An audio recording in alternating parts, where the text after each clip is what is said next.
Hello, you're welcome to our Thursday talk show, TV show, online TV show of Nigeria Market. And the Nigeria Market, is an advocacy program of aid. It is an ambassador initiative for development and empowerment. My name is Sleta, and with me to the studio this morning, we have a young man, gentleman called Awood Ephraim. Please, maybe you will be able to introduce yourself properly to our audience. All right, thank you very much. Once again, thank you for having me. My name is Ephraim Audu.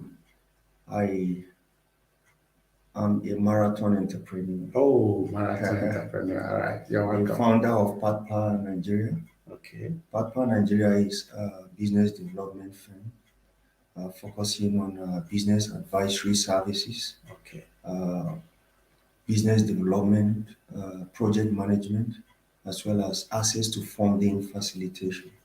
You're welcome to Yeah, Nigeria Market. we have one of our subsidiary project, which is called Agricultural Agenda Nigerian Initiative. Okay. Is its major focus is to reduce poverty and hunger in line with Sustainable Development Goal 1 and 2. All right. I think that is where in line with this platform. So we also want to welcome ED and as usual, Mr. Chimede Paul Samuel or Samuel Paul Chimene Samuel Paul. whichever one. They are all your names. You're welcome to our Thursday edition. Yes, we are still on economy, and you understand that this platform is always, whetting your appetite on what is happening out there economically to see how we can fix the economy and always see how we can be self-sufficient and grow our economy. And growing our economy in the sense that we want to see how we can continue to promote made in Nigerian products, continue to enforce that our foreign exchange has the value that can compete with other international currency. And we see by now we'll create jobs and be self-sufficient. And that is what this platform is always out. We last week or in our last edition, we focused on the ban on from CBN on the Bureau change operators in Nigeria, and we saw how it has actually affected the economy. And we're also going to talk about the outright rejection of made in Nigerian products that has been rejected in the borders of UE and United States to enter the international market. All these are issues we're going to, discuss this morning, and it's a double-headed discussion. And with my discussants here, we're going to make. So if you're joining us, we'll pray you make your contributions. You also engage us in your discussion so that we can make this discussion a robust one. All right, Mr. Ephraim, you're already familiar with what is happening economically. Our inflation, the inflation rate is actually rising every day. So each time we wake up, it's like the blood, they say high blood pressure. They check your high blood pressure. The blood pressure of the economy in Nigeria is actually rising every day. And with other things, we're talking about the ban. It is actually rising. So that's why we're discussing the money. So from your take, you're familiar, what's exactly can you be able to, weigh in at this point in time that the economy is fragile and the ban of BTT is on in Nigeria? Well, this is interesting. I like the fact that you observe that the economic is fragile. I want to assure you that you are very correct. Every single economic growth and development indices in Nigeria is double digits, Of course. and the consequences is negative and totally unacceptable. As I speak to you, National Bureau of Statistics declared inflation rate to the tune of 13.5%. Uh, Poverty rate is already hitting 45%. Unemployment rate is already hitting 35%. Hmm. And these indices is very alarming, very, very alarming. And no country should have comfortable sleep with such indices. Yeah. Okay. So now a lot has to be done. Hunger and starvations, acute hunger, it's already a major challenge. All right. Yeah. Yeah, we all know this. That is why we are talking, and our focus is this ban. Okay. This ban. How is it going to give us a relief? I know it's a policy thing from CBN. Okay. But we know that some of these policies, sometimes in 2016, thereabout, was actually enacted, and we saw the ripple effect. Well, is it going to still repeat itself now? Because the issue of policies when it comes to economic issues is what we are actually focusing on. What are the pros and the positives that we can get out of it so that this economy can actually have stability? Yeah, quite interesting topic, The foreign exchange market is a very delicate market. It's volatile. And in the case of Nigeria, it has been politicized. Okay. So now, please, every Nigerian should put it at the back of his or her mind that the Forex desk and its operations has automatically been politicized. Yeah. The powers that be have hijacked it and they are making fortunes out of it. It will shock you to know that immediately the MPC, that's the Monetary Policy Committee, banned this BDC operations as to that regard, the Naira automatically devalued with up to 0.20%. Wow. Okay. As at that time, the parallel market, which is the black market, that is predominantly operated by the Bureau de Change operators, the alternative source, was $1 was 501 Naira to sell and 502 to buy. So now you ask me, what was the official exchange rate? Right. CBN give them those rates in the recent time at 409 Naira. So you can see the disparity. More than 100. So now, what Nigeria is not asking, what is BDC? Research shows that as we speak, only Nigeria, in not only Africa, but the entire continent of the world, that still practice the BDC. Wow. So what was the CBN? What is the CBN waiting for? Why has this got to take them this long for them to ban the operations of the BDC, which is illicit? Okay, let me shock you. Every month, or let's say every week, the Central Bank of Nigeria receive not less than 500 applications. Yeah. From the black dealers for new licenses. Okay. Do you know what it means by 500 applications? Meaning there are fortunes in it. Yeah. If there are no fortunes, certainly that is not going to work. So now ask yourself, what is parallel market? Nigerians are not even asking. So now all sorts of grammars, black market, this parallel market is that and all that. Parallel market, by our common dictionaries, will tell you is anything abnormal. All right. Parallel market, it means black market. Of course, they understand. Parallel market means in fact, where human organs are being sold could be referred to as parallel market. Exactly. Yeah. Parallel market has to do with anything evil. Yes, so why will the Central Bank of Nigeria held Nigerians to ransom? Business tycoons who are patriotic and energetic to invest their hard-earned money into the forex market or international trading or even local trading. Forex is a major determinant to whatever trading you could ever imagine. Yeah, of course.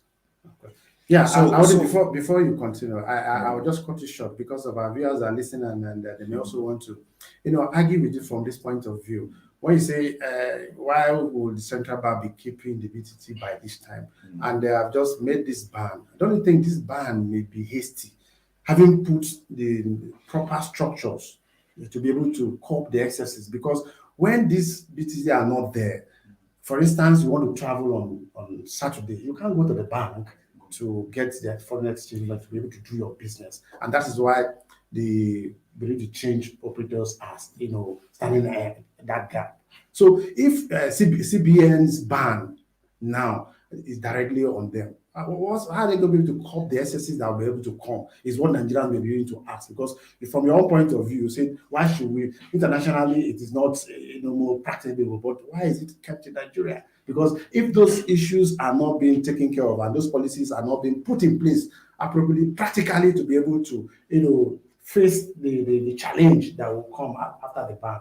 How do you think? Because that's what our listeners may be thinking. In a nutshell, the ban is a good one. Okay. It's indeed a good one. As you rightly say, the forex market need to be digitalized. All right. It needs to be automated, and it has to be digitalized. Okay. And as I said earlier, the ban is good. Is a welcome idea, but then the question is sustainability. As you rightly say, in 2016 there was an attempt to have such policies, but it fell woefully. The operation has been politicized. Okay. So now in this case, the CBN directed that all forex, the allocations would directly be to commercial banks. So, and some of us has been skeptical. The CBN is expected to develop or to make relevant policies before enacting this law. Okay. All right. Okay. One of these policies is by regulating the operation of even the BDC to commercial banks. Let me give you an example. You must have heard of the interbank rate. Yeah. The interbank rate here, it means the amount that the CBN sell or transact with consumers to any way they are sending it to. Okay. All right. So now it is the commercial bank have to inflate their margin by 5%. So you can also see another illicit transaction. Yeah. So as a Nigerian, if you are transacting your currency, you are sending any money abroad, either to buy your goods or all that through the interbank rate, you should be willingly ready to sacrifice up to 5%, which is highly exploitative. All right. So now meaning the commercial bank cannot be trusted as well. Okay. So the CBN, all CBN needed to do was to have developed a bankable and feasible and more realistic policies that will regulate the operations by saying, look, BDC, make sure the issue of cash transactions is no longer, because mostly people bring hard currency to exchange. So now when you digitalize it, like the proposed e-Naira, you can also do the compulsory e-dollars and transfer the mandate to commercial banks. Okay. I bet you such will become.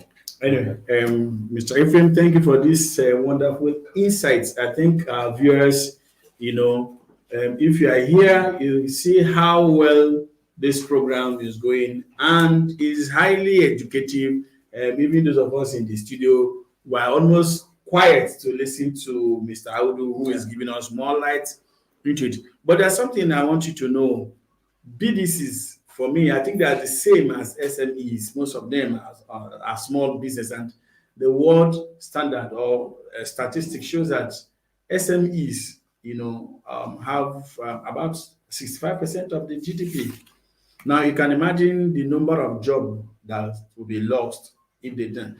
We have said that they are licensed, and their license permits them to sell at least $5,000 or a little above $5,000.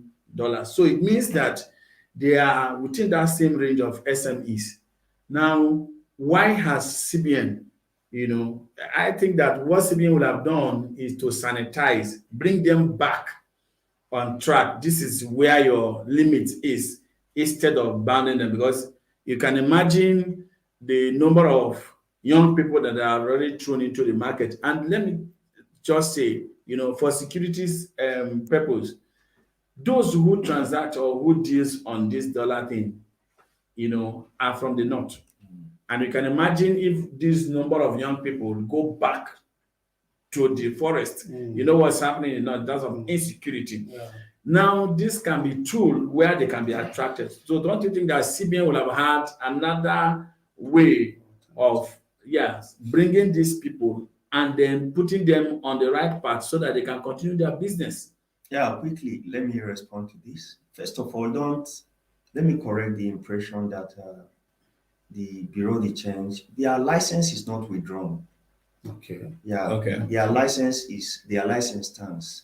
And let me also correct you for saying $5,000 weekly and all that. CBN, the BDCs collect $10,000 twice in a week. The Bureau de Change have access. CBN mobilize each licensed Bureau de Change that is willingly ready to trade with $10,000 twice, meaning the maximum of up to $20,000. So now, and do your findings. I wouldn't say it. You need to know the number of licensed Bureau de Change that we have in Nigeria. They even said they are even refunding about 5,000 that applies weekly. All right. So now, apart from the 5,000 that apply weekly, you need to know how many licensed BDCs that we have. So $20,000 by that number. Wow, that's huge. Yes. The money is running into billions of naira. So now, what are the taxation models? What are the corporate social responsibilities that are being deployed back to the citizens? Yeah. What impact? So has that? But that's to do with CBN. So now, instead of the black or the parallel market to be patriotic and be justifiable, if you receive these figures at the exchange rate of 409, why not sell it at 411? 2 naira is good. Yeah. So why the gap to about over 100 naira difference? Then multiply it by $20,000. So weekly. What is the CBN doing? What's the way forward? I have my personal reservation with the CBN. I like him. I appreciate him. Godwin Emefiele is one of the banking experts. Yeah. But for your information, he is never an economist. Really? Yeah. Okay. Yeah. For your information, the CBN governor is not an economist. So, and the act that made him a CBN governor empowered him to make, and also apart from the NPC's decisions, of course, interests are inevitable. As I said, he has been to Harvard. Emefiele has been to Harvard, but he got his first degree in University of Nigeria on banking and finance. After that, he did series of courses in Harvard, in quite a number of universities, Stanford, abroad, and all that. Thumbs up, I give it to him. But then, if you are not an economist, you are not an economist. But he has the banking experience. The banking experience cannot be over 26 years. Over 26 years banking experience as the chief executive officer and chairman and CEO of managing director of Zenith Bank. Yeah, so that's experience. And he has proven himself to be an excellent banker across Africa. So now he has branches from Sierra Leone to Liberia to Ghana and all that, and he has proven himself to. But something is missing. If you are not, as a decision maker, delicate monetary arrangement like in this case, economists, come on, it's not a rocket science. So now let me quickly say this. So that will get the way forward to the BDC. Let me quickly say this. Let me respond to your answer. Yeah, it's unfortunate that it's going to disrupt quite a lot of BDCs players to the labor market. Okay. Yeah, it's obvious. But as I rightly said, they are not banned. They have their other sources of mobilizing forex, which is also dangerous. CBN has to mobilize that sources. Otherwise, it will skyrocket. It will skyrocket not only unemployment, it will also skyrocket foreign exchange flights, capital flights, like importing dollars from other countries. Yeah. As such, it will increase inflation. Exactly. It will it will devalue the naira and also do more harm than good in the currency and all that.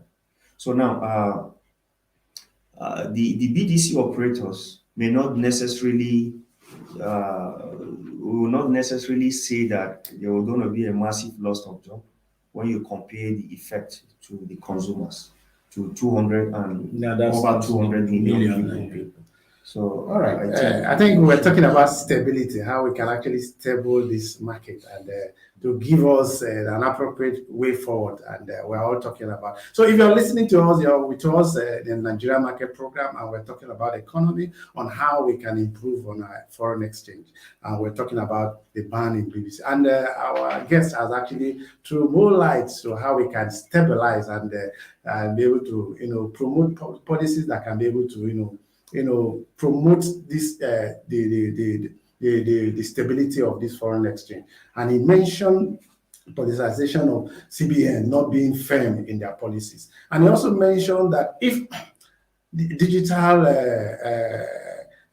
access to exchange rate can be made available, and that will also help to boost the flow of foreign exchange. But thank you as you listen, and we also encourage you to make your input as we discuss. Then our second discussion this morning will also weigh very heavily on the rejection of made in Nigerian product. It was raised, an alarm was raised by NAFDAC, Professor Muji Adeyeye last week, that our products have been rejected in the borders of the United Nations and EU borders from entering the international market. So that's a big trouble. It pricks me, because here in the platform our advocacy is we should promote made in Nigerian product within our local use, and also say it should also earn us foreign exchange so that our foreign exchange this thing can grow. And look at our goods being rejected in the borders. So how do we solve this matter, and where is the problem coming from? So we can discuss, and Nigerians can be able to partake in this discussion. Wow, thank you very much. This is another critical factor. In economics, we highly prioritize exports. Okay. Yeah, no country, I repeat, no country will succeed without hitting high return on investment on exports. Yeah. All right. That's where the big money So comes. now, when your imports exceed your exports, if that country is subjected to severe deficits. Yeah, it's true. In all ramifications. And that's why we're suffering now in Nigeria. So now, considering the fact that our major source of revenue is oil. Oh yeah. So now, that brings us back to the first discussion. Okay, dollar, foreign exchange, is a major determinant to Nigerian economy. Of course. And one major factor that stakeholders, the policymakers must take into consideration, that must not be compromised, is export. The micro, small, and medium enterprises need to be empowered in grants and single-digit interest facility to ensure that every single product that we have comparative advantage in each corner of this country is highly prioritized on export. Coming to your question, why is it rejected at the point of arrival? International standard, there is what we call the aflatoxins. All right? Yeah. The aflatoxins test is a lab and more of a biochemistry level of administering a test to identify the contents, the nutrients that each commodity, from staple crops to whatever anything consumable you could imagine. Yeah. Aflatoxins the test will tell you that, okay, this is maize. The starch level is so percent. The nutrient level is so percent. The this level is so percent. Yeah. Which must correspond with international standard. So now, get a NAFDAC checklist, get a SON checklist, get the Manufacturer Association of Nigeria checklist. See most of these checklists if aflatoxins are mentioned. Please, can you check after this meeting? Do your research and see if aflatoxins are mentioned. So now, let me sum it. It's a big gap. Okay. All right. Okay. Then apart from that factor being compromised, there are other factors that has to do with international or bilateral or multilateral relationship. International trade. If you are exporting any product to Benin Republic or to any of the ECOWAS states, or now we have the AFCFTA. Yeah, the African. All right. So now there are trade agreements, there are modus operandi, there are specifications. So now most of these exporters, most of these requirements have their bottlenecks. That's one. Okay. Then the players like shortcuts by like trying to see how they can manipulate the customs. Yeah, cutting corners. Or manipulating the duties, and upon arrival, the card will not be properly played. So that led to rejections. So if it is only in Nigeria that an adulterated frozen fish or chickens will float into without conducting aflatoxin test.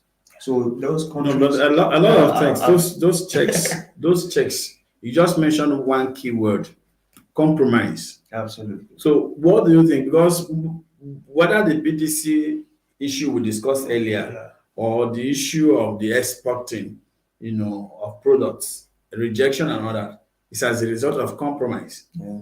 Now, these are government regulators. Yeah. What do you think we need to do? Because if we don't take these things seriously, as a government, these things will keep repeating itself. So that aspect of, no, BDC have this one, we sanitize it. In the next 100 years to come, people know the right business to do when it comes to dollar exchange, and then those who sells dollar, on the road. When it comes to export, because for me, I think I want to, in as much as we know that the government, is trying, and that's why they have set up these agencies, what measures are the government also putting to regulate the people you are paying salaries to do this work? If you tell me, as I rightly said, the measures have been compromised. So now the major problem is inability for the government and even the civil society organizations to build a system. So there must be a synergy. To build a system. If the civil society organization engage the government properly, and even the organized private sector, these are major stakeholders in building the economy. So now when you build a system, it has to do a policy. Yeah. A policy, a parliamentary act that will say, look, you exporter. They say policy is not a problem in Nigeria. It's implementation. No, jokes apart. Yeah. All right. If there is an act of parliament that stated that, look, exporter, this checklist from A to Z, these aflatoxin tests, this local content law, this shortcut on ensuring that the do's and don'ts of these products and services are normal processes are skipped. The punishment is 10 years imprisonment. So when we come to Nigeria, a fine, or for example, that there is an act of parliament that has been already established, that fact. And the court will not kill it with mobile court at that point you are being tried with those evidence handy straight to courts, from the court straight to the prison. All right. So now that will regulate all that. Then it's all about patriotism, mindset. Yeah. Okay. Right. So now every Nigeria is expected to take the bull by the horn by knowing that what is worth doing well is worth doing well. All right. Thank you very much for your wonderful way in your insights to these issues we've raised this morning, and we want to appreciate you, Mr. Ephraim Awodu. But the summary is that compromise has been the issue in all policies regarding to economic growth in Nigeria, and we are calling on government to see how they can be able to beef up, because someone says it's better for us to build institutions than building strong men. So if our institutions are actually built strongly, this institution will be able to stand the test of time to do their work and see how the nation will move forward. And I will do that. I think Nigeria will be a better place. So once again, we want to appreciate all our viewers. We must always appreciate you for using your data to listen to us, engage in our discussions. And we encourage you to do that and do that so that we all move together. Just like you said, patriotism. And that's what we're doing here. We must keep talking and keep continuing to let Nigerians know that we must come out of our hood. So once again, absolutely. it's our honor that you will come to our city this morning. Thank you. Thank you for having me. Viewers, thank you once again. Okay, stay safe. The third wave of COVID is here. Nigerians is still recording new cases on daily basis. So we advise on this platform that because we love you, you have to be alive to listen to us. So please, let's observe the protocol of COVID-19. Wash your hands, put on nose masks, and then stay some distance away. Just as simple as that. Please, if you feel any symptom of you are sick or cough, anything, please, you know where to report to. The doctors are, unfortunately, the doctors are on strike, but I'm sure the hospitals are working. All right, so thank you for being for discussion. All right, before we leave, we always have a mantra that we always let our viewers to always keep in touch. We say, buy Nigeria to grow Nigeria. So we're going to say it together. Buy Nigeria to grow Nigeria.